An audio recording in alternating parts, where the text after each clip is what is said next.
Estimadas y estimados presentes, el día de hoy, yo, Diana Silva, junto a mi compañero José Vázquez, presentaremos sobre incidencia de la integridad, citoesqueleto y estado redox de los eritrocitos en la anemia de Fanconi.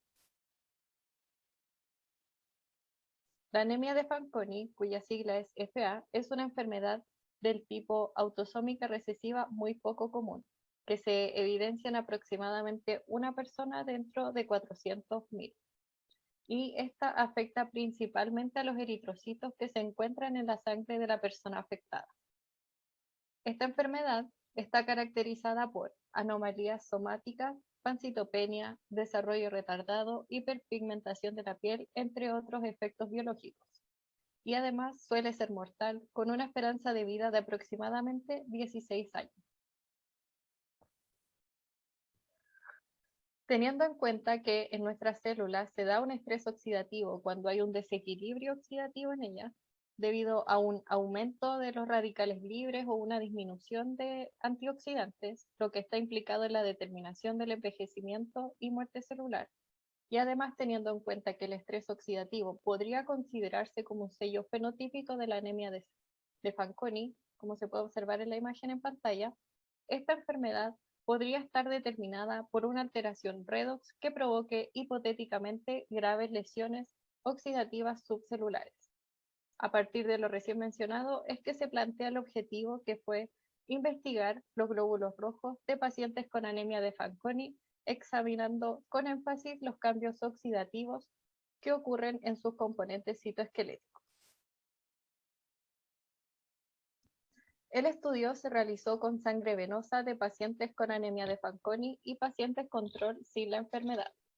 Se tomaron muestras de eritrocitos, las cuales se aislaron y se trataron para ser analizados a través de métodos morfométricos, donde se examinaron los eritrocitos con microscopio electrónico de barrido, y también se realizaron análisis a través de métodos bioquímicos que incluyen análisis citoesquelético y redox. Para el análisis citoesquelético, los eritrocitos de donantes sanos y los de pacientes con anemia de Fanconi fueron tratados y observados con un microscopio Nikon de fluorescencia. Y por otro lado, para el análisis redox se examinaron distintas enzimas y moléculas que participan en este tipo de reacciones, donde la actividad de superóxido dismutasa acoplada a cobre y zinc se determinó mediante la inhibición de la quimioluminiscencia amplificada con lucigenina mediada por superóxido. La actividad de la catalasa se determinó mediante el método AID. Se midió la concentración de glutatión GSH reducida evaluando la reducción de DTNB por compuesto sulfidrilo a 412 nanómetros. El contenido de zinc en los eritrocitos se determinó mediante espectroscopía de absorción atómica. Y finalmente la liberación espontánea de superóxido de los eritrocitos se calculó como la diferencia entre absorbancias en ausencia y presencia de superóxido dismutasa exógeno. Mediante el estudio realizado en pacientes con y sin anemia de Fanconi, se obtuvieron diversos resultados que se resumen de forma general en la gráfica que se muestra en pantalla, donde el porcentaje promedio de eritrocitos alterados en pacientes con FA fue de un 42,8% en comparación con un 15% del grupo control o también llamado grupo con donantes sanos. Tales resultados fueron posibles de obtener gracias a la utilización del microscopio electrónico de barrido, donde se pudo observar y comparar la morfología de estos glóbulos rojos. De esta forma, en el panel A se observa que los eritrocitos extraídos de pacientes sanos o control presentaron una morfología normal, que se destaca por su estructura de discos bicóncavos.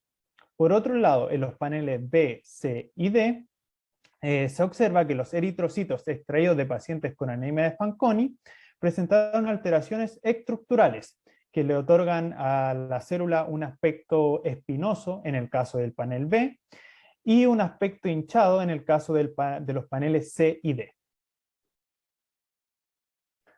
En segunda instancia, los resultados de los análisis redox presentaron diferencias en las concentraciones de las enzimas y los factores asociados al control del estrés oxidativo, tal cual como se muestra en la tabla que se observa en pantalla. De esta forma, se observó que los pacientes con FA, las enzimas superóxido dismutasa, por su sigla SOT, y catalasas, que son las que están encargadas de catalizar la dismutación del peróxido de hidrógeno y el superóxido de oxígeno, se encontraban en bajas concentraciones en comparación con los pacientes sanos. Y por ende, se observó que había un déficit en la actividad enzimática.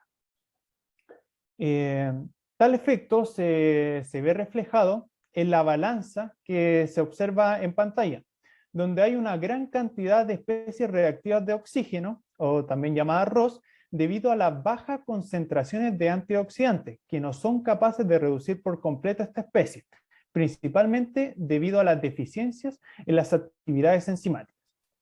Por último, los niveles de GCH, que es una molécula que está encargada de proteger al eritrocito de agentes oxidantes y a su vez mantener la estabilidad de la membrana, se encontró en niveles elevados en los pacientes con FA en comparación con los pacientes sanos.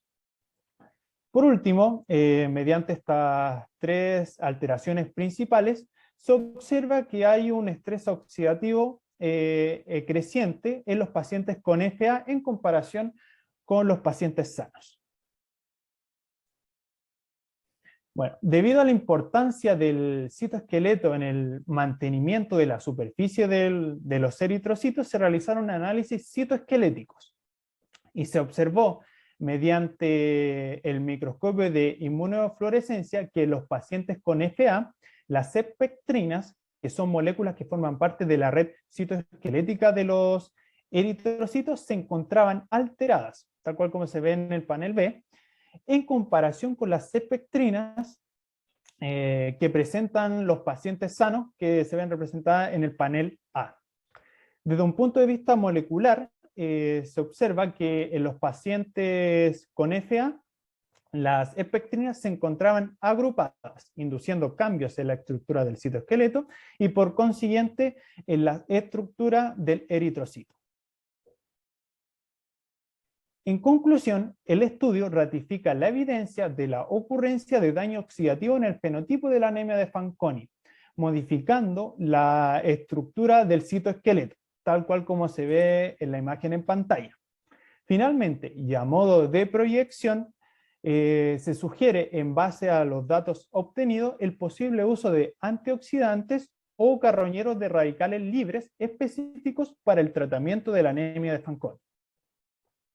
Muchas gracias por su atención.